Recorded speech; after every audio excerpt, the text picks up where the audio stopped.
একটি ছোট বাচ্চা তার বাবাকে বলে খেলনা প্লেন কিনে দিতে, কিন্তু বাচ্চাটির বাবার কাছে কোনো টাকা ছিল না, তাই সে কিনে দিতে পারেনি। তখন বাচ্চাটি অনেক কান্না করে, বাসায় গিয়ে খাবার খায় না, বাবার সাথে কোনো কথা বলে না, মন খারাপ করে থাকে।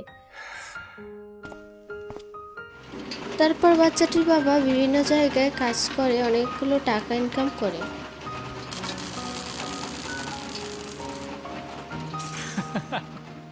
টাকাগুলো নিয়ে সে দৌড়ে দোকানে যায় সেই প্লেনটি কিনতে, কিন্তু দোকানদার বলে এই টাকায় হবে না, আরো টাকা দরকার। তখন সে মন খারাপ করে রাস্তা দিয়ে হাঁটতে থাকে। হঠাৎ দেখতে পায় এক জায়গায় নিজের রক্ত বিক্রি করা যায়। তখন বাচ্চাটির বাবা সেখানে যায় এবং নিজের রক্ত বিক্রি করে অনেকগুলো টাকা নিয়ে দোকানে যায়।